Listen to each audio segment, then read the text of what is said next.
നമസ്കാരം. നമസ്കാരം. നമുക്കൊരു ഷോർട്ട് പ്രയറോടുകൂടി തുടങ്ങാം.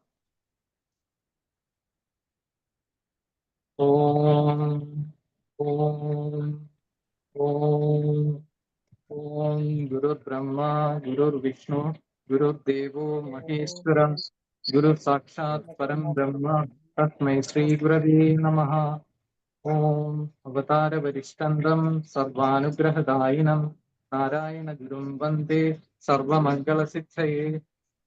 ഓം ശ്രീനാരായണ ഗുരുരാജ്യം ശിവലിംഗാര്യം ശ്രീ ബോധാനന്ദ പര്യന്തം വന്ദേ ഗുരുപരമ്പരാം. ഓം ദൈവമേ കാത്തുകൊള്ളുകങ്ങ് കൈവിടാതിങ്ങു ഞങ്ങളെ നാവികന്നീപപാപ്തിക്ക് ഒരാഭിവന്തോപദം ആഴമേറും നിൻ മഹസാം ആഴിയിൽ ഞങ്ങളാക്കവേ ആഴണം വാഴണം നിത്യം വാഴണം സുഖം. ഓം നാരായണ ഗുരുവർപ്പണമസ്തു.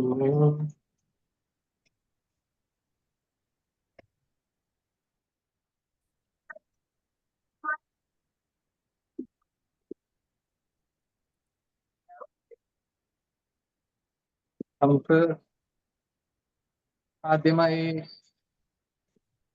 പറയാനുള്ളത് ഇന്ത്യയുടെ പ്രത്യേകത. ഓരോ രാജ്യങ്ങൾക്കും ഓരോ പ്രത്യേകതകളുണ്ട്. അപ്പോ ഇന്ത്യക്ക് എപ്പോഴും ഒരു spiritual centre of the world ആയിട്ടാണ് അറിയപ്പെടുന്നത്. അത് മുഖ്യമായും ഒരുപാട് റിലീജിയൻസ്, അതായത് ഹിന്ദു മതമുണ്ട്, അതുപോലെ ബുദ്ധിസം ആയാലും ജൈനിസം, സിഖിസം, അങ്ങനെ ഒരുപാട് റിലീജിയൻസ് ദ ബർത്ത് പ്ലേസ് ആണ് ഇന്ത്യ.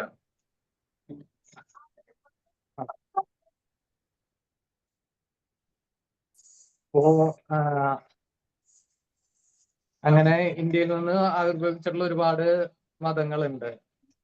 അപ്പൊ ഇന്ത്യനെ എപ്പോഴും നമ്മള് ഒരു സ്പിരിച്വാലിറ്റി, ഒരുപാട് ഋഷികളും ഗുരുക്കന്മാരും ഒക്കെ അവതരിച്ചിട്ടുള്ളത് ഇന്ത്യയിലാണ്. അപ്പൊ ബാക്കി ഒരു രാജ്യങ്ങളിലും അതുപോലെ നമ്മൾ കണ്ടിട്ടില്ല. അപ്പൊ അതാണ് ഇന്ത്യയെ സംബന്ധിച്ച് ഏറ്റവും പ്രത്യേകതയുള്ളത്. അപ്പോ ഇവിടെ ഇപ്പൊ ഇത് ആവിർഭവിക്കണേന് ഇപ്പൊ എന്തുകൊണ്ട് ഗുരുക്കന്മാർ ഇങ്ങനെ അവതരിക്കുന്നു എന്ന് ചോദിച്ചു കഴിഞ്ഞാൽ നമുക്ക് പറയാനുള്ളത് ഇപ്പൊ ഭഗവത്ഗീതയിലത്തെ ശ്ലോകം തന്നെയാണ്. യഥാ യഥാ ഹി ധർമ്മസ്യ ഗ്ലാനിർഭവതി ഭാരത അഭ്യുത്ഥാനമധർമ്മസ്യ തദാത്മാനം സൃജാമ്യഹം. എപ്പോഴെപ്പോൾ ധർമ്മത്തിന് ഗ്ലാനി ഭവിക്കുന്നോ, അധർമ്മം കൂടുതൽ ആയിട്ട് ഉണ്ടാവുന്നുവോ, അപ്പോഴൊക്കെ ഞാൻ അവതരിക്കും എന്ന് ഭഗവത്ഗീതയില് പറയുന്നുണ്ട്. അതുപോലെ തന്നെ പരിത്രാണായ സാധൂനാം വിനാശായ ച ദുഷ്കൃതാം ധർമ്മ സംസ്ഥാപനാർത്ഥായ സംഭവാമി യുഗേ യുഗേ.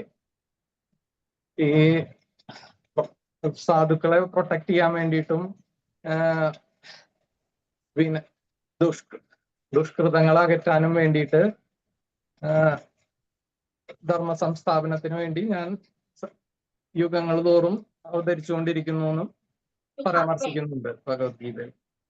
അപ്പൊ നമുക്ക് ഈ ശ്രേണിയിൽ ഒരു ലീഗാണ് ഈ ഗുരുക്കന്മാരുടെ. അപ്പോ ആ ലീഗിൽ വരുന്ന ഒരുവിധം അവസാനത്തെ ആധുനിക ഗുരുവായിട്ട് നമുക്ക് ശ്രീനാരായണ ഗുരുദേവനെ കണക്കാക്കാം. ഇപ്പൊ ഇതില് വരുന്നത് ആദ്യം ഇപ്പൊ ശ്രീകൃഷ്ണൻ ഏകദേശം 5000 വർഷം മുമ്പ് ആണ് വന്നിട്ടുള്ളത്.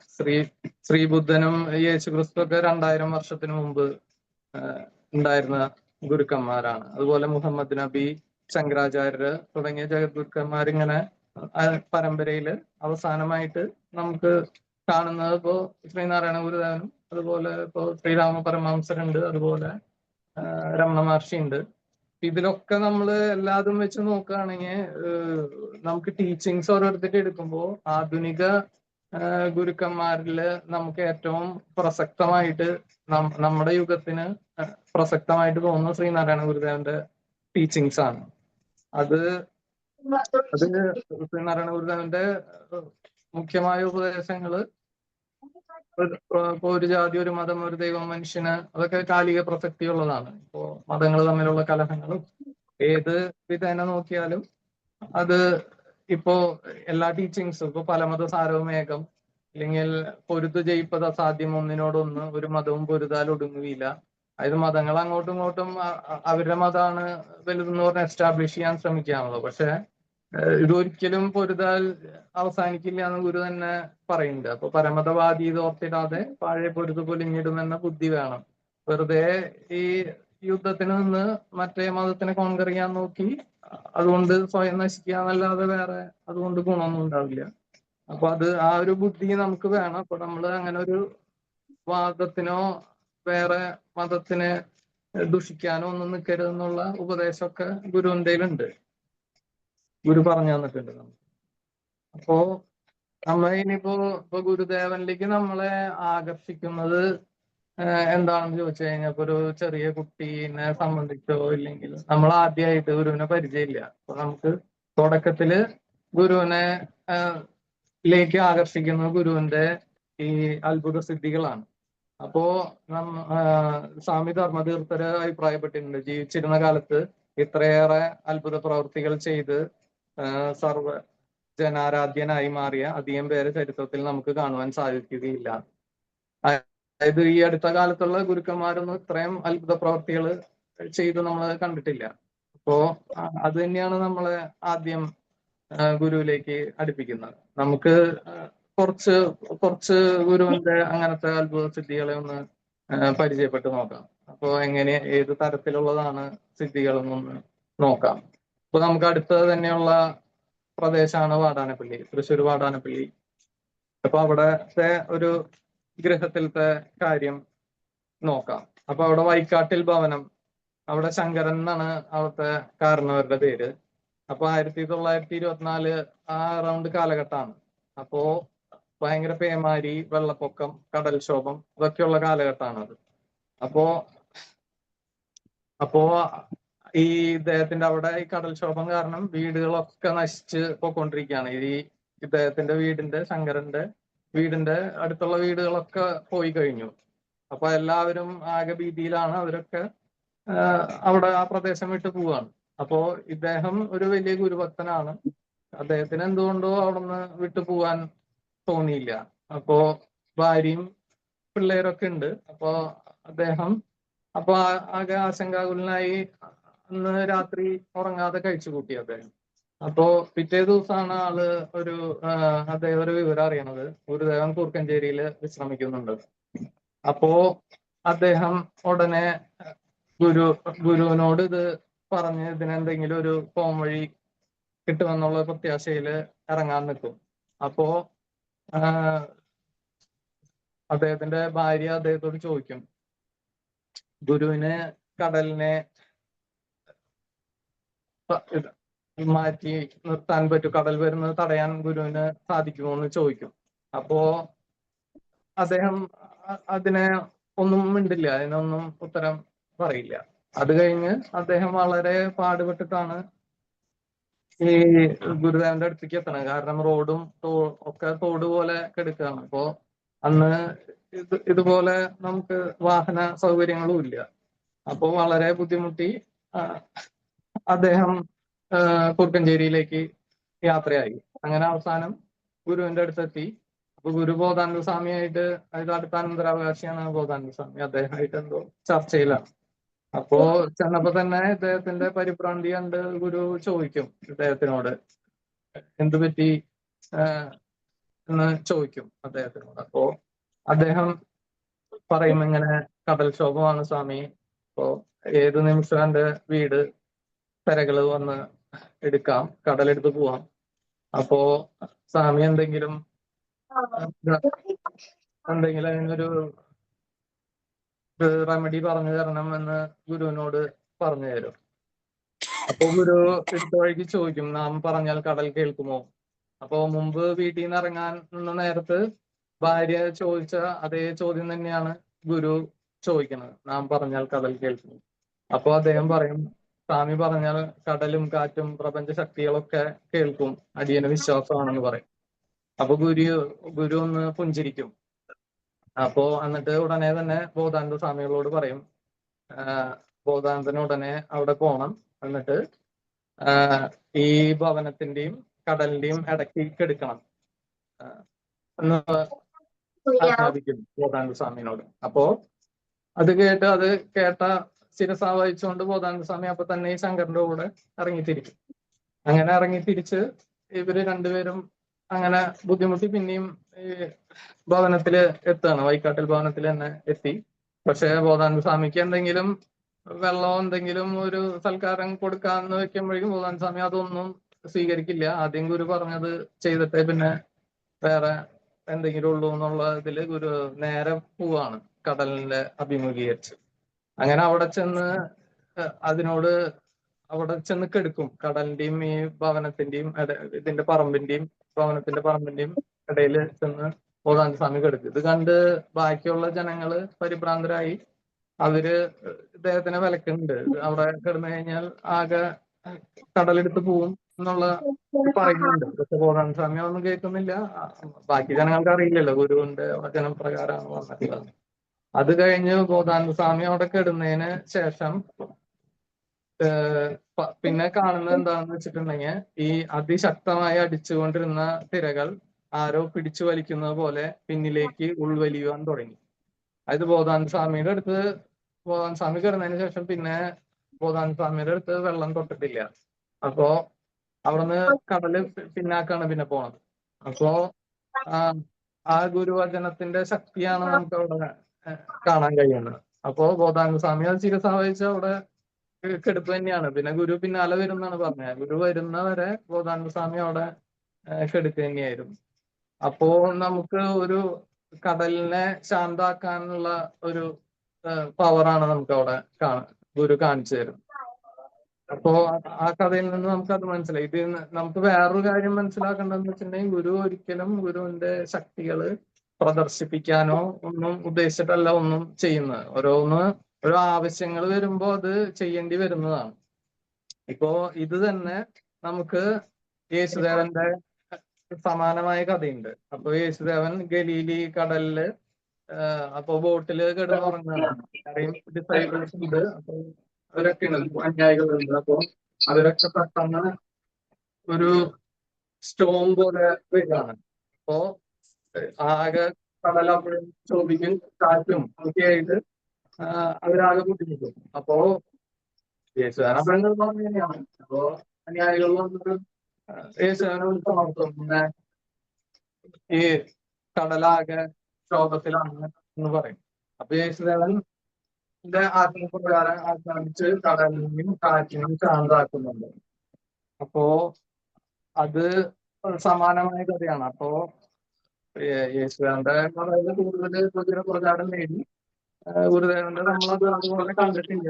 അതുകൊണ്ട് തന്നെ നമുക്ക് ഇത് അല്ല അത്രയും പ്രസിദ്ധി നേടിയില്ല എന്ന് മാത്രം. നമ്മളതിനെ സമാനമായി കണ്ടിരുന്നില്ല. പക്ഷേ ഒരുവിധം പൂർവികരെല്ലാവരും ചെയ്ത ഗുരുക്കന്മാരുടെ ഒക്കെ ശക്തികള് നമുക്ക് ഇപ്പൊ ഞാനടക്കം എല്ലാവരും ഇപ്പൊ ഇത് പലതും ഒരു ഫിക്ഷൻ ആയിട്ടാണ് വിചാരിച്ചിരുന്നത്. ഇപ്പൊ നമ്മള് രാമായണ ആയാലും മഹാഭാരതം ആയാലും അതിലത്തെ പല കഥകളും നമുക്ക് ലോജിക്കലല്ല. ഇല്ലെങ്കിൽ അത് ആർക്കും ചെയ്ത് കണ്ടിട്ടില്ല എന്നുള്ളൊരു ഇതിലാണ് കണ്ടിരുന്നത്. പക്ഷെ ഗുരു ഇതൊക്കെ ചെയ്തിട്ടുണ്ട്. അപ്പോ അതിപ്പോ 2000-5000 വർഷം മുമ്പത്തെ കഥയാണെങ്കിൽ ഗുരു ഇപ്പോ 100 വർഷമായിട്ടുള്ളൂ സമാധിയായിട്ട്. 100 വർഷം ആയിട്ടില്ല.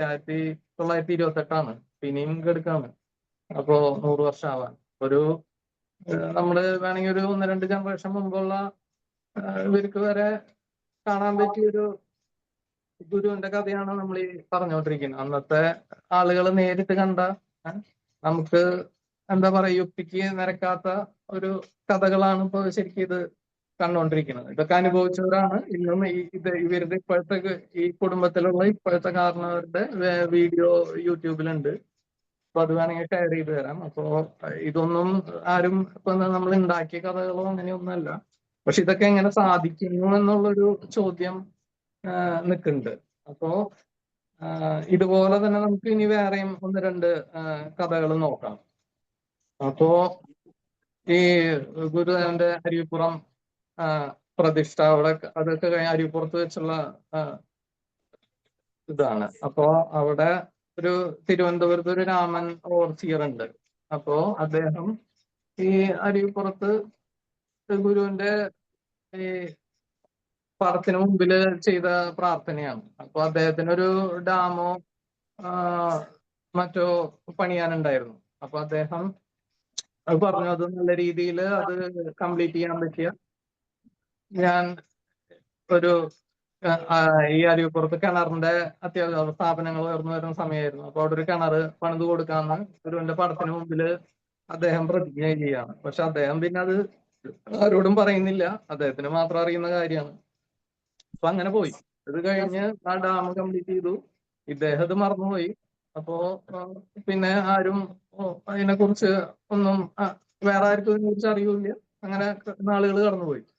അങ്ങനെ ഒരു ദിവസം ഗുരു വർക്കലുള്ള സംഭവം ഇത് അരുവിപ്പുറം നടന്ന ഇത്. അപ്പോ അത് കഴിഞ്ഞ് ഗുരു പുറത്തെത്താണ് കുറെ നാൾ കഴിഞ്ഞ്. അപ്പോ അന്ന് അവിടെ ഈ സ്ഥാപനങ്ങളൊക്കെ വന്നു. അവിടെ ഈ കിണറ് വളരെ അത്യാവശ്യമായി തുടങ്ങി. അപ്പൊ ഗുരുവിനോട് ചോദിക്കുക, നമുക്കൊരു കിണറ് വളരെ അത്യാവശ്യമുണ്ട് എന്നുള്ളത് അവിടെയുള്ള അന്തേവാസികൾ പറയും. അപ്പോ ഗുരു പറയും, മുമ്പ് ഈ ഡാം പണിത് കഴിഞ്ഞാൽ നമുക്കൊരു കിണറ് വെച്ച് തരാം, ഇവിടെ ഒരു കിണറ് കുത്താന്ന് രാമൻ ഏറ്റിരുന്നതാണ്. അപ്പോ ഇപ്പോ അദ്ദേഹം അത് മറന്നുപോയി, അവനത് ഓർമ്മിപ്പിക്കണം എന്ന് പറയും ഗുരു. ഇത് കേട്ട് അന്തേവാസികൾ പോയി ഇദ്ദേഹത്തിനെ ഇത് ഓർമ്മിപ്പിക്കും. ഇങ്ങനെ ഗുരു പറഞ്ഞു എന്ന് അവിടെ സന്ദേശം എത്തിക്കും. അപ്പൊ തന്നെ അദ്ദേഹത്തിന് ഇത് ഓർമ്മ വരും, അദ്ദേഹം അന്ന് ഇങ്ങനെ ഒരു കാര്യം പറഞ്ഞിരുന്നത്. അദ്ദേഹം ഉടനെ തന്നെ വന്ന് ഈ കിണറും കുത്തും. അതിന് അത് അദ്ദേഹം മറന്നുപോയതുകൊണ്ട് അതിന് പകരമായിട്ട് അദ്ദേഹം ഒരു പ്രായശ്ചിത്ത കിണറും കൂടി കുഴിക്കും അവിടെ.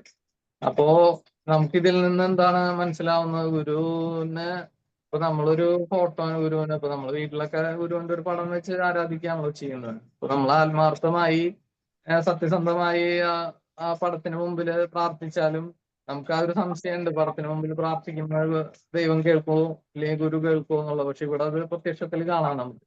അപ്പോ അവിടെ വെച്ച് പ്രാർത്ഥിച്ചാലും നമ്മള് ആത്മാർത്ഥമായി ചെയ്തു കഴിഞ്ഞാൽ ഗുരു അത് കേൾക്കും. അപ്പോ ഗുരു അത് നമ്മുടെ പ്ലഡ്ജായിട്ട് അത് കണക്കാക്കിയിരിക്കുന്നു. അപ്പൊ ഗുരു അതിന്റെ അനുഗ്രഹം അതിനനുസരിച്ചാണ് തരുന്നത്. അപ്പൊ നമുക്ക് അങ്ങനെ ഒരു അവിശ്വാസത്തിന്റെ കാര്യമില്ല. പക്ഷെ നമുക്ക് ആ ഒരു ബിലീഫ് വരണ്ട. നമ്മൾ ആ ഗുരുവിന്റെ കാലഘട്ടത്തിൽ ജീവിക്കാതിരുന്നുകൊണ്ട് നമുക്ക് ആ ഒരു ബിലീഫ് മുഴുവൻ വരുന്നില്ല എന്നുള്ളൂ. പക്ഷെ വിശ്വാസികൾക്ക് എപ്പോഴും അതിപ്പോ ശ്രീനാരായണ ഗുരുനാഥനായാലും വേറെ രമണ മഹർഷി ആയാലും ആരായാലും അവരുടെ വിശ്വാസികൾക്ക് പരിപൂർണ വിശ്വാസം ഉണ്ടെങ്കിൽ അവരുടെ പ്രാർത്ഥന എന്തായാലും കേൾക്കുന്ന തന്നെ വേണം നമുക്ക് ഈ ഇത് കൂടി മനസ്സിലാക്കാനായി. അപ്പൊ അതും ഒരു അത്ഭുത സിദ്ധി തന്നെയാണ് ഗുരുവിന്റെ. അപ്പൊ അതും നമുക്ക് കാണാം. ഇനി വേറെ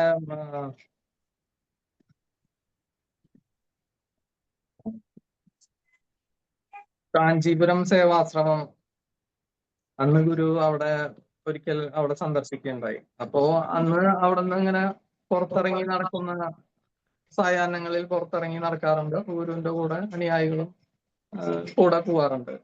അപ്പൊ അങ്ങനെ ഇരിക്കെ ഒരു ഗുരു അങ്ങനെ നടക്കുമ്പോൾ ഒരു പഴയ ക്ഷേത്രം അത് കാണാം. നമുക്ക് അവിടെ ഒന്ന് കയറാമെന്ന് പറയും.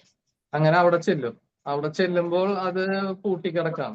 അപ്പോ ഗുരുവിന്റെ കൂടെയുള്ള ശിഷ്യൻ അത് തുറക്കാൻ നോക്കും, അത് തുറക്കണില്ല. അപ്പൊ എന്തായാലും അത് പൂട്ടിയിട്ടുണ്ട്. അപ്പോ അദ്ദേഹം പറയും, ശാന്തി അടച്ചു പോയി. അപ്പൊ അദ്ദേഹത്തിന് ചെന്ന് കണ്ട് ഇതിന്റെ താക്കോല് വാങ്ങിച്ചു തരാന്ന് പറഞ്ഞിട്ട് അദ്ദേഹം പോകും. അപ്പോ അത് കഴിഞ്ഞ് അദ്ദേഹം അങ്ങനെ പോയി, ശാന്തിനെ വിളിക്കാൻ വേണ്ടി പോയി. ഗുരു അപ്പൊ ഇത് കഴിഞ്ഞ് വാതില് ചെന്ന് മുട്ടി അത് ഒന്ന് തള്ളും. അപ്പൊ അത് തുറക്കും. അപ്പൊ ഇത് കണ്ടു നിന്നവർക്കൊക്കെ അതിശയാവും. ഈ പോയി ശാന്തിനെയും വിളിച്ച് അദ്ദേഹം വരുമ്പോ ശാന്തിക്കും ഭയങ്കര അത്ഭുതം. കാരണം അദ്ദേഹം അത് പൂട്ടിന്ന് ഉറപ്പ് വരുത്തിയിട്ടാണ് അദ്ദേഹം പോയത്. മാത്രമല്ല ശിഷ്യൻ തള്ളി നോക്കിയതാണ്, അത് തുറക്കാൻ പറ്റില്ല. പക്ഷെ ഗുരു ഇത് നിഷ്പ്രയാസം തുറന്നിരിക്കുന്നു. പോരാത്തതിന് ഗുരു ഇത് വന്നപ്പോ ഇത് പൂട്ടാൻ മറന്നു പോയിരിക്കും എന്നാണ് ശാന്തിനോട് പറയുന്നത്. അപ്പോ അദ്ദേഹത്തിന് അത്ര ഉറപ്പുണ്ട് അത് പൂട്ടിയിരുന്നു എന്നുള്ളത്. അപ്പൊ ഇത് ഇതെങ്ങനെ ഇത് സാധിക്കുന്നു? ഇത് സമാനമായി നമുക്ക് ഈ ജെറൂസലേമിൽ നമ്മൾ യേശുദേവൻ ദേവാലയത്തിൽ പ്രവേശിക്കുന്നതിനായി അവിടുത്തെ അടഞ്ഞു കിടക്കുന്ന സുവർണ കവാടം മുട്ടി തുറപ്പിച്ച അത്ഭുതം അത് അതിന്റെ സമാനം തന്നെയാണിത്. പക്ഷെ അതിന് അത്രയും പ്രചാരം കിട്ടി.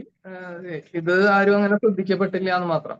ഒരു കൊച്ചു കേരളത്തിൽ ഒതുങ്ങി പോയത് കൊണ്ട് നമുക്കതിന് ആ ഒരു ഇത് കിട്ടിയില്ല എന്ന് മാത്രമേ ഉള്ളൂ. പക്ഷെ അവരൊക്കെ പ്രദർശിപ്പിച്ചിരുന്ന എല്ലാ കഴിവുകളും ഈ ഗുരു ഇവിടെ പ്രദർശിപ്പിച്ചിട്ടുണ്ട്. അത് നമുക്ക് കൂടുതൽ ആഴത്തിൽ പഠിക്കുമ്പോൾ നമുക്കത് മനസ്സിലാവും. നമ്മൾ രണ്ടും കൂടി വായിച്ചാലേ നമുക്കത് അറിയുള്ളൂ. അവിടെ കാണിച്ചു തന്നെയാണല്ലോ ഇവിടെ കാണിക്കുന്നത് എന്നുള്ളത് നമുക്ക് മനസ്സിലാവും. ഇതുമല്ല വേറെ ഇങ്ങനെ ക്രിസ്ത്യൻ മിഷണറീസ് ഒക്കെ വരുമ്പോ ഗുരുവിനെ ഇത് ക്രിസ്തു മതത്തിൽ ചേർക്കണം എന്നൊക്കെ അവർ പറയുമ്പോ ഇത് തന്നെ ഗുരു നിങ്ങളുള്ളതിനേക്കാൾ മുമ്പ് തന്നെ നാം ക്രിസ്തു മതത്തിലുള്ളതാണ് എന്നൊക്കെ പറയുന്നുണ്ട് ഗുരു. അപ്പോ ഒരു ഗുരു തന്നെയാണ് പല ഇതായിട്ട്, ഒരു ദൈവം തന്നെ പല ഗുരുക്കന്മാരായിട്ട് അവതരിക്കുന്നതാണ്. അപ്പൊ അതിൽ നിന്ന് നമുക്ക് അവിടെയും ഒരു അത്ഭുത സിദ്ധി കാണാൻ കഴിഞ്ഞു. പിന്നെ ഇനി മംഗലാപുരം ഗോകർണ ക്ഷേത്രം. അപ്പോ അവിടെ വെച്ചിട്ട് ക്ഷേത്ര പ്രതിഷ്ഠയൊക്കെ കഴിഞ്ഞ് പിന്നെ ഒരു വിശ്രമിക്കുന്ന ഒരു അവസരത്തില് ഇതുപോലെ ഗുരുവിന് സാധാരണ ഒരാള് കാപ്പി കൊണ്ടുവയ്ക്കും. ഗുരു സാധാരണ കാപ്പിയൊന്നും കുടിക്കാറില്ല. പക്ഷെ ഇത് കൊണ്ടുവച്ചോണ്ട് അതിന്റെ പകുതി കുടിച്ച് അവിടെ വെക്കും. അപ്പോ ഒരു ഭക്തൻ ഒരു ബാലികൻ കൊണ്ട് അങ്ങോട്ട് വരുന്നു. ചെറിയ കുട്ടിയാണ്. അപ്പോ അവിടെ വന്ന് നിൽക്കുമ്പോ ഗുരു ചോദിക്കുന്നുണ്ട് കുട്ടീനോട്, നിന്റെ പേരെന്താണെന്ന് ചോദിക്കും. അപ്പൊ ആ കുട്ടിയൊന്നും മിണ്ടില്ല. അത് പിന്നെയും ഒരു വട്ടം കൂടി ചോദിക്കും. അപ്പോ അടുത്ത് നിന്ന് ആ ഭക്തൻ പറയും, കുട്ടി മോശയാണ്, അത് സംസാരശേഷിയില്ല എന്ന് പറയും. അപ്പോ ഗുരു അപ്പൊ ഒന്ന് പുഞ്ചിരിച്ച് ഈ ബാക്കിയുള്ള പകുതി കാപ്പിന്ന് കുറച്ച് 2-3 കവള് ഈ കുട്ടിക്ക് കൊടുക്കും. അത്രയും ക്ഷേത്രത്തിന്റെ വന്ന ഭക്തന്മാരൊക്കെ കണ്ടു നിൽക്കുന്ന സീനാണത്. അപ്പോ അത് എന്നിട്ട് ഗുരു പിന്നെയും ചോദിക്കും, എന്താ കുട്ടിയുടെ പേരെന്ന് ചോദിക്കും. 2-3 കവള കുടിക്കുമോ? അപ്പോ ഒരക്ഷരം പറയും ആദ്യം. പിന്നെയും ചോദിച്ച് അത് പൂർണ്ണമായിട്ട് പറയും. അപ്പൊ ഇത് കണ്ട അവിടെ ഉള്ളവർക്കൊക്കെ അത്ഭുതമായി. അപ്പോ എല്ലാവരും ആ കാപ്പിയുടെ കുറേശ്ശെ തരണം എന്ന് പറയും. അപ്പൊ എല്ലാവർക്കും ഒരേ തുള്ളി വെച്ച് കൊടുക്കുകയാണ്. ഇപ്പോഴും ആ ക്ഷേത്രത്തിൽ പോയി കഴിഞ്ഞാൽ നമുക്ക് കാപ്പിയാണ് പ്രസാദമായിട്ട് കിട്ടണത്. അത് ഈ ഒരു കഥയുടെ പശ്ചാത്തലത്തിലാണ്.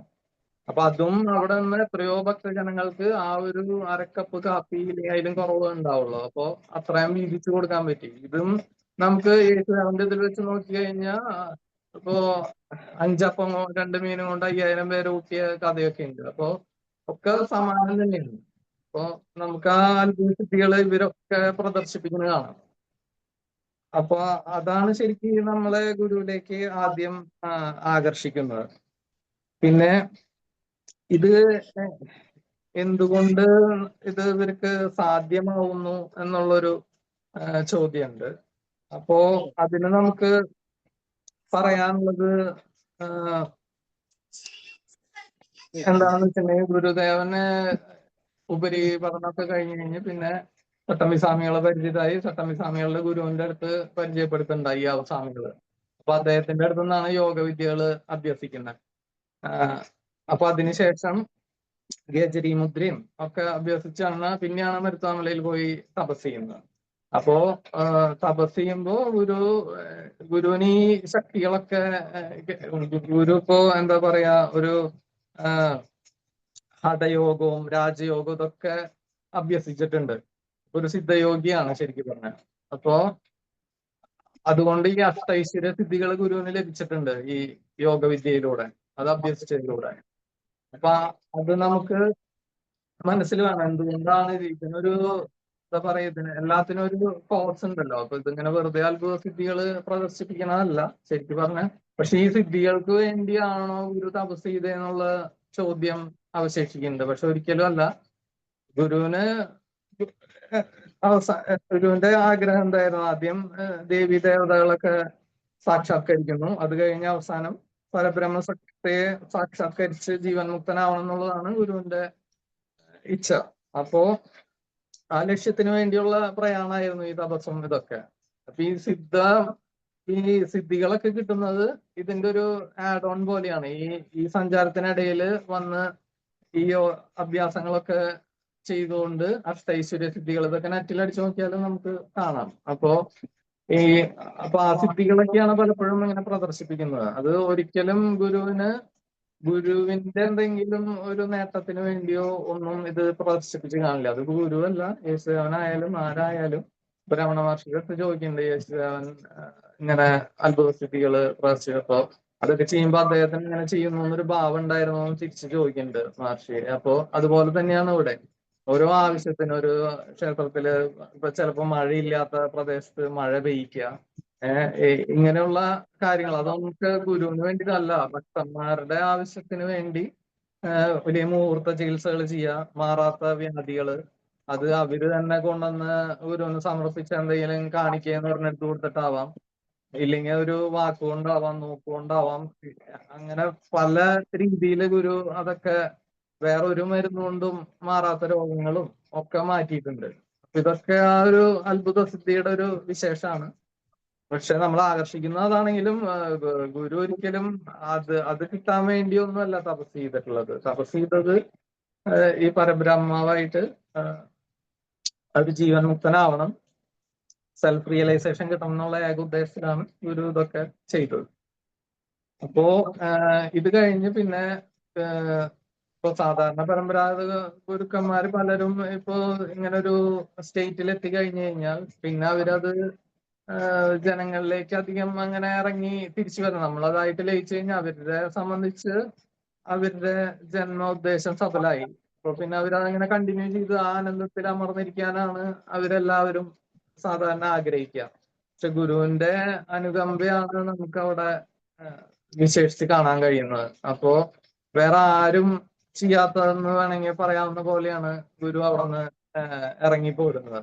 അപ്പൊ അതിലൊരു കൺഫെഷൻ പോലെ ഗുരുവിന്റെ തന്നെ സുബ്രഹ്മണ്യ കീർത്തനത്തില് നമുക്ക് കാണാം. സ്പഷ്ടം നിലാവെന്ന് നീങ്ങി ദിനകരൻ ഉദയം ചെയ്തു, ചന്ദ്രൻ മറഞ്ഞു, തട്ടി തട്ടി പെരുക്കി പെരുവെളി എതിലാക്കിയിടുവാൻ പിന്നെയാട്ടെ, കഷ്ടം ദീനം പിടിച്ചോ മധുരി അത് കുടിച്ചോ കിടക്കുന്ന ലോകർ ഉത്തിഷ്ട ശീഘ്രം നദിയിൽ മുഴുകുവാൻ കാലമായി വന്നിരിപ്പോൾ. അപ്പോ ഈ പദ്യത്തിന്റെ സാമാന്യ അർത്ഥം പറയുകയാണെങ്കിൽ ഈ മായാമൂടുപടം ശരിക്കും തുറന്നു കിട്ടി ഗുരുവിന് അവിടെ വെച്ചിട്ട്. അവിടെ വെച്ച് മനസ്സൊക്കെ അസ്തമിച്ചു, സൂര്യൻ ഉദിച്ചു, ജ്ഞാനോദയം കിട്ടി. അപ്പോ അങ്ങനത്തെ അവസ്ഥയിൽ ഇനിയിപ്പോ ബ്രഹ്മവിത്തായി കഴിഞ്ഞു, ബ്രഹ്മത്തെ അറിഞ്ഞവനായി. അപ്പോ ഇനി കണ്ടിന്യൂ ചെയ്ത് പോവാൻ, തട്ടി തട്ടി പെരുക്കി പെരുവലി ഇതിലാക്കിയിടുവാൻ പിന്നെയാട്ടെ. ഇനി കൂടുതൽ നെക്സ്റ്റ് ഇതിലേക്ക് പോയി കഴിഞ്ഞു കഴിഞ്ഞാൽ ഗുരുവിന് പിന്നെ വ്യവഹരിക്കാൻ പറ്റാതെയാവും, അതിൽ തന്നെ അമർന്നിരിക്കേണ്ട അവസ്ഥയാവും. അപ്പൊ പിന്നെ ബാക്കി മറ്റുള്ളവരെ വേണ്ടി ഒന്നും ചെയ്യാൻ പറ്റിയെന്ന് വരില്ല. അപ്പൊ അതുകൊണ്ട് ഗുരു അവിടെ പർപ്പസ്ഫുള്ളി അവിടെ വെച്ച് നിർത്തുകയാണ്. അപ്പോ ഏറ്റവും വലിയ ലക്ഷ്യത്തിലെത്തി, പിന്നെ അതിൽ തന്നെ അമർന്നിരിക്കുന്നതിന് പകരം തിരിച്ചിറങ്ങാനുള്ള ആ ഒരു അനുകമ്പ ഗുരുവിന് ഉണ്ടായത്. അതിന്റെ കാരണവും അടുത്ത ഇതിൽ തന്നെ പറയുന്നു, കഷ്ടം ദീനം പിടിച്ചോ മധുരത് കുടിച്ചോ കിടക്കുന്ന ലോകർക്ക്. അതായത് ഇവിടെ ആകെ രോഗങ്ങളും അസുഖങ്ങളായിട്ട് വലയുന്ന ജനങ്ങളെ കണ്ടിട്ട്, അതുപോലെ മധുരത് കുടിച്ചോ മദ്യം കുടിച്ചും ഒക്കെ ആകെ ഇതായി നടക്കുന്ന ലോകരെ കണ്ടിട്ട് ഉത്തിഷ്ട ചീക്കണം, അവരെ എത്രയും പെട്ടെന്ന് അതിൽ നിന്ന് ഉയർത്തുവാൻ വേണ്ടി ഗുരു നദിയിൽ മുഴുകുവാൻ കാലമായി വന്നിട്ടിപ്പോൾ, ജനങ്ങളിലേക്ക് ഇറങ്ങാനുള്ള കാലമായി എന്ന് ഗുരുവിന്റെ ഒരു കൺഫെഷനാണ് ശരിക്കും പറഞ്ഞ ആ കൃതിയിൽ. അപ്പൊ അങ്ങനെ ഇറങ്ങി വന്നിട്ടുള്ള ഒരു ഗുരുവാണ് നമുക്ക് വേണ്ടിയിട്ട്, ജനങ്ങൾക്ക് വേണ്ടി മാത്രം. അല്ലാതെ അപ്പൊ അതുകൊണ്ട് തന്നെ പിന്നെയുള്ള സിദ്ധികളൊക്കെ നമുക്ക് മനസ്സിലാക്കേണ്ടത്, ഒന്നും ഗുരുവിന്റെ സ്വന്തം കാര്യത്തിനോ സ്വന്തം നേട്ടത്തിനോ ഒന്നും വേണ്ടി ഒരു സിദ്ധിയും പ്രദർശിപ്പിച്ചിട്ടില്ല. അതിപ്പോ ഗുരുവിന്റെ തന്നെ ഈ ഇത് നോക്കിയാൽ അറിയാം. അപ്പൊ ഗുരുവിന്റെ അവസാനം വ്യാധി വന്നു. അപ്പോ കുറെ പേർക്ക് സംശയം ഉണ്ടായിരുന്നു, ഈ ഇദ്ദേഹം ഒരു മഹാപുരുഷൻ തന്നെയാണോ, ഇല്ലെങ്കിൽ എന്താണ് ഇത്രയും പേരുടെയൊക്കെ വ്യാധി മാറ്റിയിട്ട് സ്വന്തം അസുഖം എന്താ അദ്ദേഹത്തിന് മാറ്റാൻ കഴിയാത്തത് എന്നുള്ള സംശയമൊക്കെ ഉണ്ടായിരുന്നു. പക്ഷെ അതൊന്നുമല്ല. അപ്പോ ഈ ഒരു ഡോക്ടർ സോമർവെൽ എഴുതുന്നുണ്ട്, ഇപ്പോ അവിടെ ശിവരിൽ തന്നെ അത് ബോർഡിൽ എഴുതി വെച്ചിട്ടുണ്ട്. യോഗിയായ ഗുരുദേവൻ നാഡീഞരമ്പുകളെ സ്വന്തം നിയന്ത്രണത്തിലാക്കിയിരിക്കുന്നു, അതിനാൽ ചികിത്സ അസാധ്യമാണ്. സ്വാമി ഒന്ന് സങ്കല്പിച്ചാൽ മാറാവുന്നതാണ് ഈ രോഗം. ഇതാണ് അദ്ദേഹം പറഞ്ഞിട്ടുള്ളത്. അതായത് ഈ യോഗ വിദ്യ അഭ്യസിച്ച് കഴിയുമ്പോൾ എന്താണെന്ന് വെച്ചിട്ടുണ്ടെങ്കിൽ നമുക്ക് ഹൃദയസ്തംഭനം അതൊക്കെ നിർത്താൻ പറ്റും കുറച്ചു നേരത്തേക്ക്. ഹഠയോഗിക്കൊക്കെ ഇതൊക്കെ നമുക്ക് സാധാരണ ഇതൊക്കെ നമ്മുടെ കൺട്രോളിലുള്ളതല്ല. ഇപ്പൊ ഹാർട്ട് ബീറ്റ്സോ ഇല്ലെങ്കിൽ വേറെ ഇതിന്റെ ഉള്ളിലത്തെ കുറച്ച് കാര്യങ്ങൾ മാത്രമാണ് നമ്മുടെ ബ്രെയിനിന് അത് ഉദ്ദേശിച്ച് ചെയ്യണതുള്ളൂ. മറ്റേതൊക്കെ തന്നെ താൻ നടക്കുന്നതാണ്. അപ്പൊ അതിന്റെയൊക്കെ സെന്റേഴ്സ് വേറെയാണ്. അപ്പോ യോഗവിദ്യയില് ഇവർക്ക് അതൊക്കെ കൺട്രോൾ ചെയ്യാൻ പറ്റും. ഇവർക്ക് ഇവരുടെ നാഡീനെ ഇവരുടെ നിയന്ത്രണത്തിലാക്കാൻ പറ്റും. അപ്പൊ അതുകൊണ്ട് തന്നെ വേറൊരാൾക്ക് ചികിത്സിക്കാൻ പറ്റില്ല. അപ്പോ അവര് തന്നെ വിചാരിച്ചത് അപ്പൊ തന്നെ ക്ഷണത്തിൽ മാറുകയും ചെയ്യും. പക്ഷെ ഗുരുവിന്റെ ഉദ്ദേശം അത് വേറൊരു സ്ഥലത്ത് ഗുരു തന്നെ പറയുന്നുണ്ട്. ഈ നമ്മെ ഒരു അവതാരമായി ആരെങ്കിലും കണക്കാക്കുന്നുവെങ്കിൽ ഈ അവതാരത്തിന്റെ ലക്ഷ്യം ജാതി ഇല്ലായ്മ ചെയ്യാനാണെന്ന് ഗുരു തന്നെ പറയുന്നുണ്ട്. അപ്പോ ആ ഒരു ഉദ്ദേശത്തിന് വന്നു, അത് ഏറെക്കുറെ സഫലമായി. അപ്പൊ അങ്ങനെ ഒരു അവസരത്തില് പിന്നെ അവരുടെ ജീവിത ലക്ഷ്യം സാക്ഷാത്കരിച്ചു കഴിഞ്ഞു കഴിഞ്ഞാൽ പിന്നെ അവരത് പ്രൊലോങ് ചെയ്യാൻ ഉദ്ദേശിക്കുന്നില്ല. അതുകൊണ്ട് തന്നെ അവരത് അസുഖം മാറ്റാൻ അവർ ഉദ്ദേശിച്ചിട്ടില്ല. പക്ഷെ അവർ ഉദ്ദേശിച്ചാൽ ഒരു ക്ഷണം കൊണ്ട് അത് മാറും. അത് ഗുരുദേവന്റെ ആയാലും രമണ മഹർഷിയുടെ ആയാലും ഒക്കെ അങ്ങനെ തന്നെയാണ്.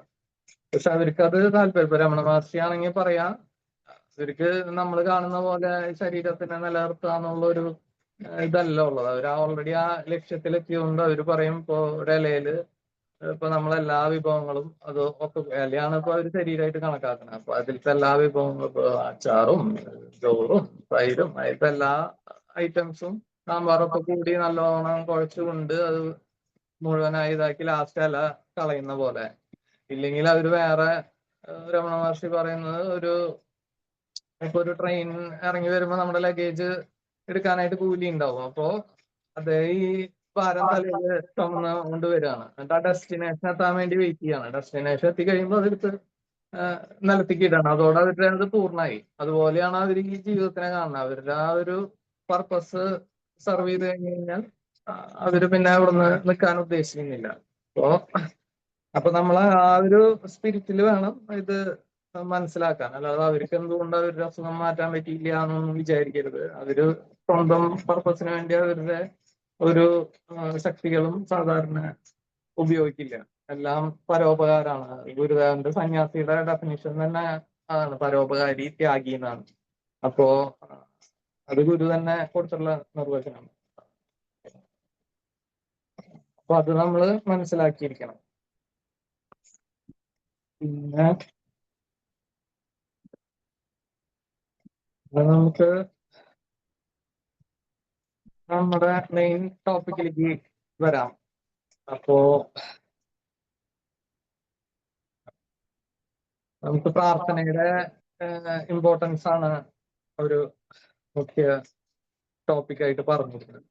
അപ്പോ ഇതിന് നമുക്ക് പറയാവുന്ന ഗുരുദേവ സ്മരണകള് ഭാർഗവൻ വൈദ്യർ എന്ന് പറഞ്ഞിട്ട് എഴുതിയിട്ടുണ്ട്. അദ്ദേഹം ആയുർവേദത്തിന്റെ വലിയ ആചാര്യനായിരുന്നു. അപ്പോ അദ്ദേഹത്തിനെ ഗുരുദേവന് കൊളത്തൂര് കോലത്തുകര ക്ഷേത്രത്തില് 8ാം വയസ്സിലാണ് അദ്ദേഹത്തിനെ അവിടെ വെച്ച് കണ്ടിട്ട് ഗുരു കൂട്ടിക്കൊണ്ടുവരുന്നത്. അദ്ദേഹത്തിനോട് ചോദിക്കും പഠിക്കാൻ കൂടെ പോരാമോ എന്ന് ചോദിക്കും. അപ്പൊ അദ്ദേഹം അച്ഛനോട് ചോദിച്ചിട്ട് വേണമെന്ന് പറയും. അപ്പൊ അച്ഛൻ ഗുരുദേവന്റെ കൂടെ അങ്ങോട്ട് പഠിച്ചിരുന്നതാണ്. അപ്പൊ ഗുരു തന്നെ അച്ഛനെ വിളിപ്പിച്ച് സമ്മതം വാങ്ങിച്ച് അദ്ദേഹത്തിനെയും കൂട്ടി ശിവഗിരിയിലേക്ക് വരുന്നതാണ്. അപ്പൊ അദ്ദേഹത്തിന് 8 വയസ്സ് തൊട്ട് ഒരു 17 വർഷക്കാലം ഗുരുവിന്റെ കൂടെ ശിവഗിരിയില് താമസിക്കാനും സന്തത സഹചാരിയായിട്ട് കൂടെ നടക്കാനും ഒക്കെ ഭാഗ്യം കിട്ടി സിദ്ധിച്ച ആളാണ്. അപ്പോ അവിടുത്തെ പല സംഭവങ്ങൾക്കും സാക്ഷിയാണ്. അപ്പോ അദ്ദേഹം അവിടെ കഴിഞ്ഞതിന്റെ ഒരു ഇതില് ആ ഒരു ഇതിന്റെ സ്മരണകളായിട്ട് ഗുരുദേവ സ്മരണകൾ ഒരു പുസ്തകം എഴുതിയിട്ടുണ്ട്. അപ്പോ അതിൽ നിന്ന് നമുക്ക് ഈ പ്രാർത്ഥനയുടെ ഇമ്പോർട്ടൻസ് നമുക്ക് വായിക്കാം. അപ്പൊ അദ്ദേഹം പറയുന്നു, പ്രാർത്ഥന മനഃശുദ്ധിക്കും സൽപ്രവർത്തിക്കും പ്രേരകമാണ്. നല്ല മനസ്സിൽ നല്ല വിചാരമുണ്ടാവും. നല്ല വിചാരമുണ്ടായാൽ നല്ല പ്രവർത്തികൾ ചെയ്യും. അത് അവനും സമൂഹത്തിനും ഗുണകരമായിരിക്കും. എല്ലാ മഹാന്മാരും മതങ്ങളും പ്രാർത്ഥനയ്ക്ക് പ്രാമുഖ്യം കൽപ്പിച്ചിട്ടുള്ളത് ഈ അർത്ഥത്തിലാണ്. അപ്പോൾ അതാണ് അദ്ദേഹം പറയുന്നത്. നമുക്ക് പ്രാർത്ഥിച്ചു കഴിഞ്ഞാൽ മനസ്സിന് ശുദ്ധി ഉണ്ടാവും. നമുക്കത് സൽപ്രവർത്തിക്ക് അത് നമ്മളെ എൻകറേജ് ചെയ്യും. അപ്പോ അത് സമൂഹത്തിനും അതുകൊണ്ട് ഗുണം ചെയ്യും. അപ്പോ അത് കഴിഞ്ഞിട്ട് അദ്ദേഹത്തിന്റെ ശിവഗിരിയിൽ വെച്ചുള്ള അദ്ദേഹത്തിന്റെ വിവരണം നമുക്ക് കേൾക്കാം. ഒരു ദിവസം ഞാൻ പ്രാർത്ഥനയ്ക്ക് പോയില്ല. അത് ഭാർഗവ വൈദ്യരുടെ കാര്യമാണ് പറയുന്നത്. അപ്പോ ഒരു ദിവസം ഞാൻ പ്രാർത്ഥനയ്ക്ക് പോയില്ല. ഓരോരുത്തരുടെയും ശബ്ദം ഗുരുദേവന് തിരിച്ചറിയാം. പ്രാർത്ഥനാ സമയത്ത് ശാരദാ മഠത്തിന്റെ മുകൾ ഭാഗത്ത് പ്രസിദ്ധമായ പർണശാലയിൽ വിശ്രമിക്കും. പിറ്റേ ദിവസം കാലത്ത് ഞാൻ ഗുരുദേവനെ വന്ദിക്കുവാൻ പതിവ് പോലെ ചെന്നു. ഗുരുദേവൻ, നീ ഇന്നലെ പ്രാർത്ഥിക്കുവാൻ പോയില്ല അല്ലേ? എവിടെയായിരുന്നു? ഞാൻ ഒന്നും മിണ്ടാതെ നിന്നു. ഗുരുദേവൻ, ഇവന് 3 ദിവസം നമ്മുടെ കൂടെ ഗുരുപൂജയ്ക്ക് ഭക്ഷണം കൊടുക്കേണ്ട എന്ന് കൽപ്പിച്ചു. ഇത് വലിയ ശിക്ഷയാണ്. ഞാൻ വളരെ വേദനിച്ചു. ഗുരുദേവനോട് കൂടിയിരുന്നു ഭക്ഷണം കഴിക്കുന്നതിന്റെ ആനന്ദം അനുഭവിച്ചവർക്ക് മാത്രമേ അറിയൂ. പലവിധ കുറ്റങ്ങളും ഞാൻ ചെയ്തിട്ടുണ്ട്. യാതൊരു ശിക്ഷണ നടപടികളും ഉണ്ടായിട്ടില്ല. പിന്നെ ഒരിക്കൽ പോലും പ്രാർത്ഥനയിൽ പങ്കുകൊള്ളാതിരുന്നിട്ടില്ല. ഞാൻ ഉണ്ണാതെ പരിഭവിച്ചു കഴിഞ്ഞു. ഗുരുദേവൻ അതറിഞ്ഞു. എന്നെ വിളിപ്പിച്ചു. ഗുരുദേവൻ, എടാ, നിനക്ക് വിഷമം തോന്നിയോ? നിന്റെ നന്മയ്ക്ക് വേണ്ടിയും പ്രാർത്ഥന മുടക്കാതിരിക്കാൻ വേണ്ടിയും നാം നിന്നെ ശാസിച്ചതല്ലേ? നമ്മുടെ കൂടെ ഉണ്ണണ്ട എന്നല്ലേ നാം പറഞ്ഞുള്ളൂ? നീ ഉണ്ണാതെ ഇന്നലെ നടന്നത് എന്തിന്?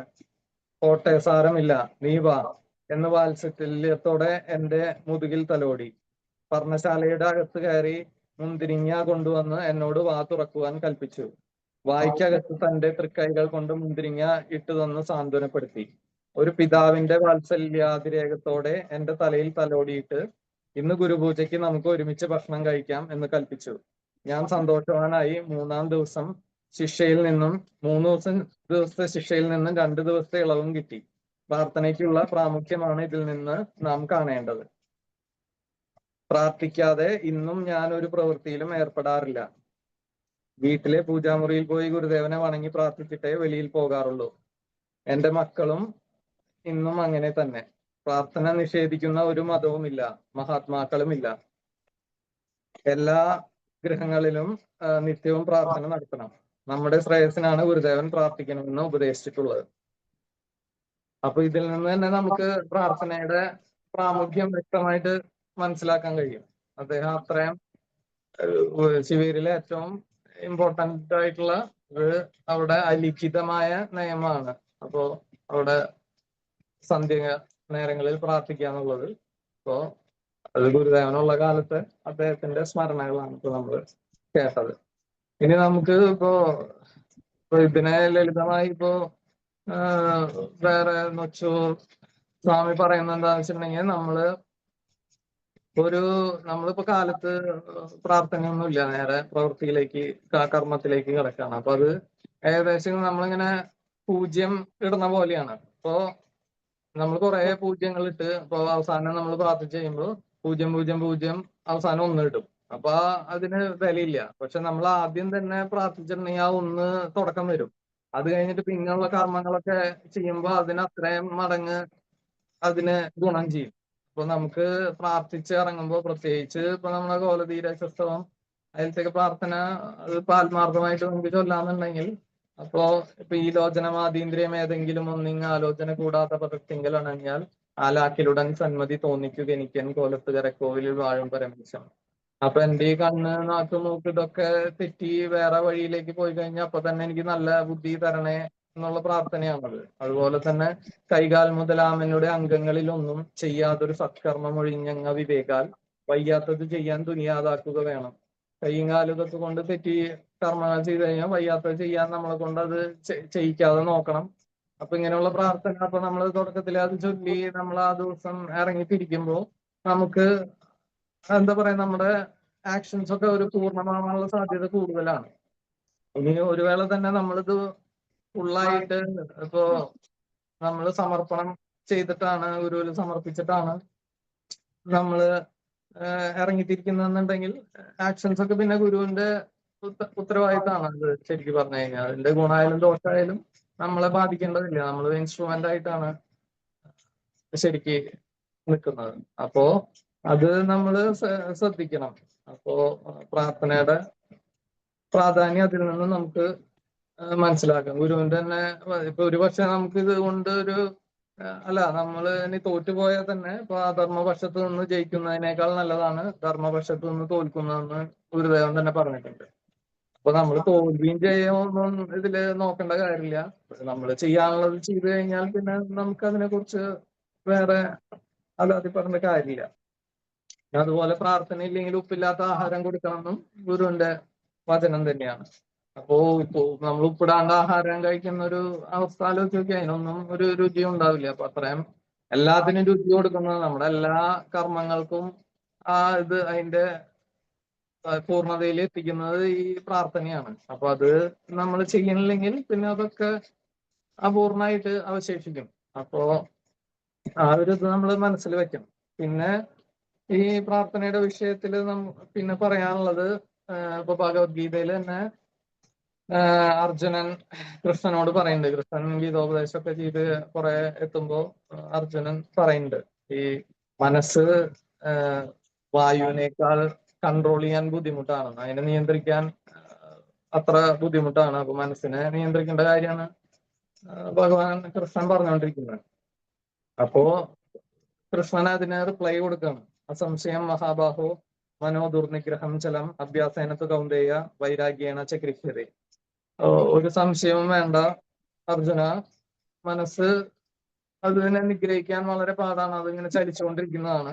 പക്ഷേ അഭ്യാസം കൊണ്ട്, അതിനെ വൈരാഗ്യം കൊണ്ടും നമുക്ക് അതിനെ നിയന്ത്രിക്കാനാവും, അതിനെ വരുതിയിൽ നിർത്താൻ കഴിയുമെന്ന് കൃഷ്ണൻ പറയുന്നുണ്ട് അർജുനനോട്.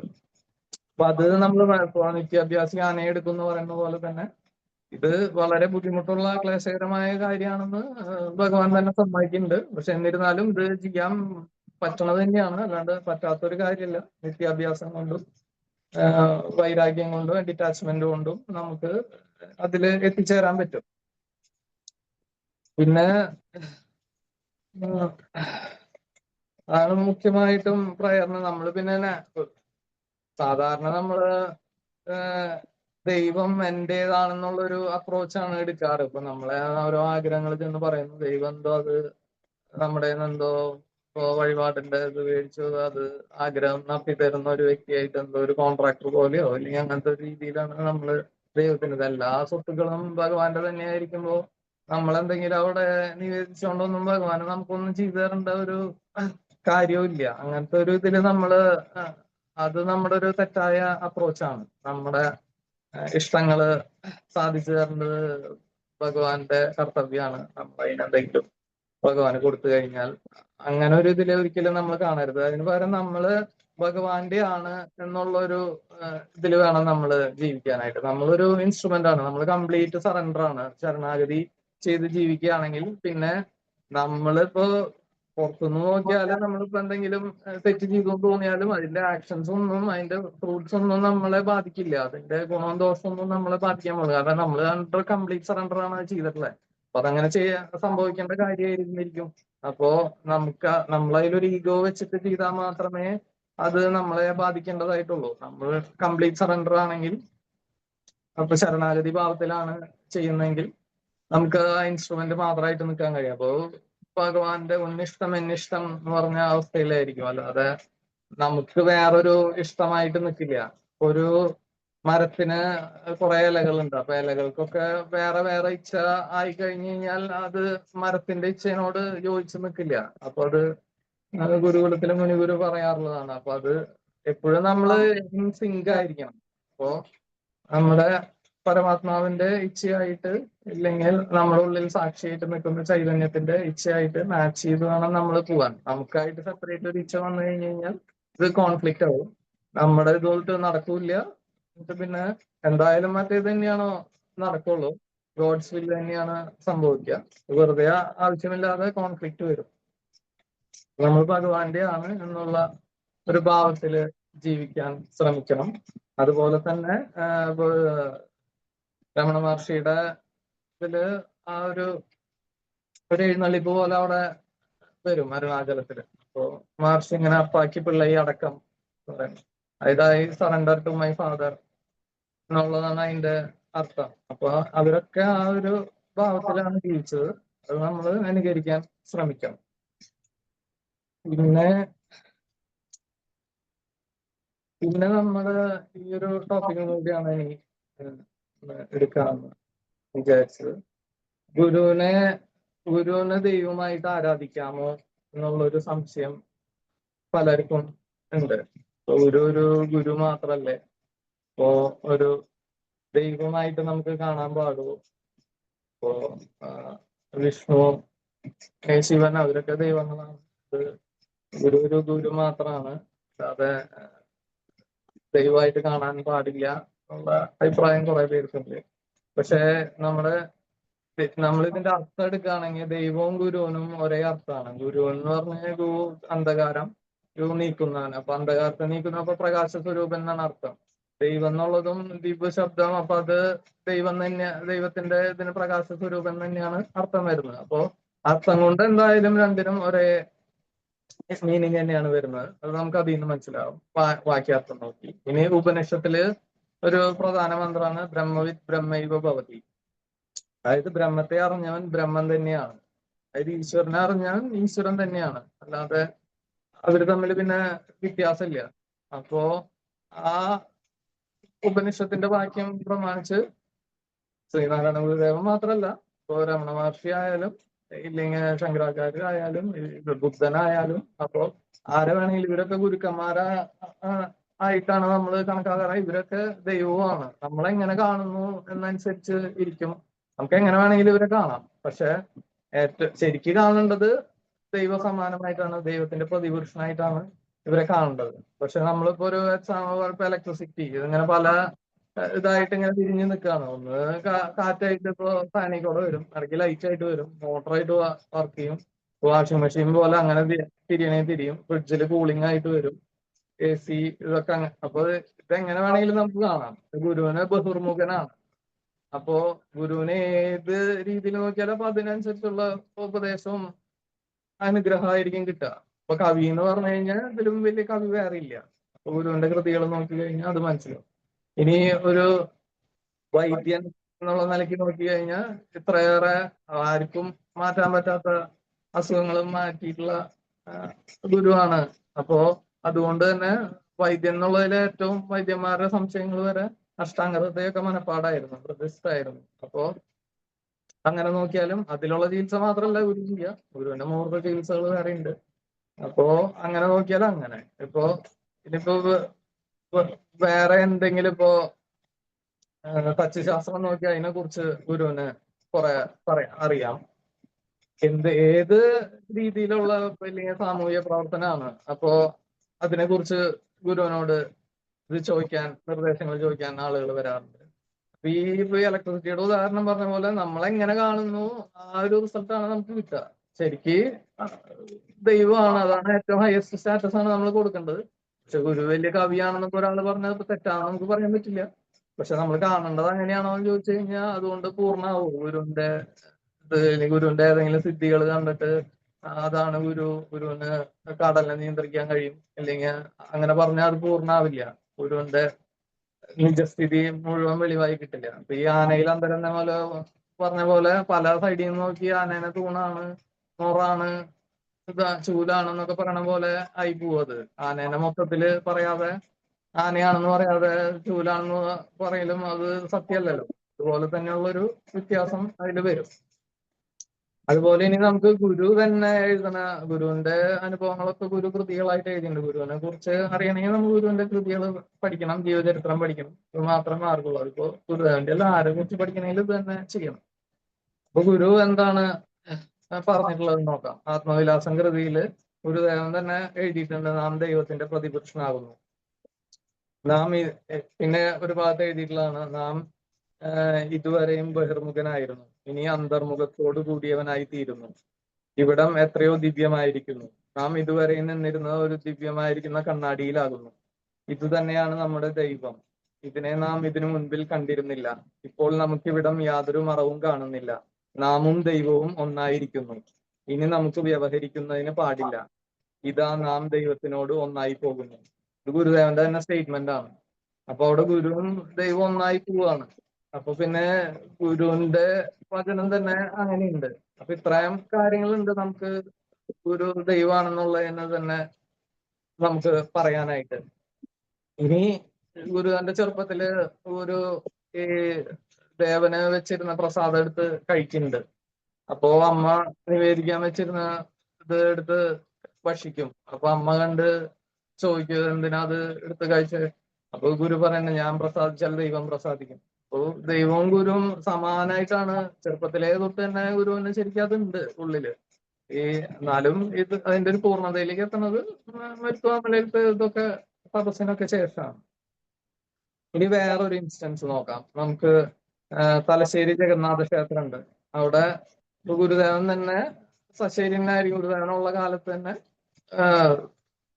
ഗുരുവിന്റെ അനുമതിയോടുകൂടി ബോധാനന്ദ സ്വാമി ഗുരുദേവന്റെ പഞ്ചലോഹ പ്രതിഷ്ഠ ചെയ്തിട്ടുണ്ട്. ഗുരുദേവന്റെ സമ്മതത്തോടു കൂടി ചെയ്തിട്ടുള്ളതാണ്. അപ്പോ ഒരു ഗുരുദേവനെ ദൈവമായിട്ട് ആരാധിക്കാൻ കഴിയുന്ന ഗുരു തന്നെ അതിന് അനുമതി നൽകിയിട്ടുള്ള പോലെയാണ് നമുക്ക് അതിന് മനസ്സിലാവുന്നത്. അപ്പൊ അതുകൊണ്ട് ഇതിന്റെ ഒക്കെ വെളിച്ചത്തില് നമുക്ക് ഗുരുവിനെ ദൈവമായിട്ട് കാണുന്നതുകൊണ്ട് യാതൊരു തെറ്റുമില്ല. അത് തന്നെയാണ്, അങ്ങനെ തന്നെയാണ് കാണേണ്ടത് എന്നുള്ള അഭിപ്രായമാണ്. അതിപ്പോ ഗുരുവിന്റെ മാത്രമല്ല, ഇപ്പൊ രമണ മഹർഷിയുടെ ആയാലും ഇവരാരും ഇപ്പൊ ഇവരെ ദൈവമായിട്ട് അവരുടെ ഭക്തന്മാര് കാണുന്നുണ്ടെങ്കിൽ അതിലൊരു തെറ്റും നമുക്ക് പറയാനില്ല. അപ്പൊ ബ്രാഹ്മണ ഭഗവാൻ രമണ മഹർഷി എന്നാണ് പറയാ. അപ്പോ എല്ലാവരും അങ്ങനെ തന്നെയാണ്. ശ്രീരാമപരമഹംസരായാലും ഇവരൊക്കെ ഭഗവാന്റെ സ്ഥാനത്ത് തന്നെ അവരുടെ ഭക്തന്മാരെ പൂജിക്കുന്നതിൽ നമുക്ക് ഒരു തെറ്റും പറയാൻ പറ്റില്ല. അത് നമ്മൾ മനസ്സിലാക്കേണ്ടതാണ്. ഇനി നമുക്ക് ഈ കുമാരനാശാൻ, മഹാകവി കുമാരനാശാൻ തന്നെ ഗുരുവിനെ കുറിച്ച് പറഞ്ഞിട്ടുള്ളത് നോക്കാം. നമിക്കുവിൻ സഹചരെ നിയതമീ ഗുരുപാദം, നമുക്കിതിൽ പരം ദൈവം നിനക്കിലുണ്ടോ. സ്വാമി തിരുനാൾ വഞ്ചിപ്പാട്ടില് ഗുരുദേവന്റെ ഈ ജന്മദിനത്തിന് എഴുതിയിട്ടുള്ള ഒരു പാട്ടാണ്. അതില് നമ്മളോട് നമിക്കാൻ പറയുന്നുണ്ട്.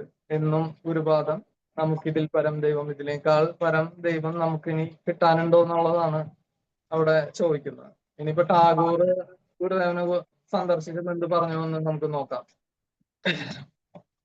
ശ്രീനാരായണ ഗുരുവിനേക്കാൾ മികച്ചതോ ഗുരുവിന് തുല്യനോ ആയ ഒരു മഹാത്മാവിനെയും ഞാൻ ഇതുവരെ കണ്ടിട്ടില്ല.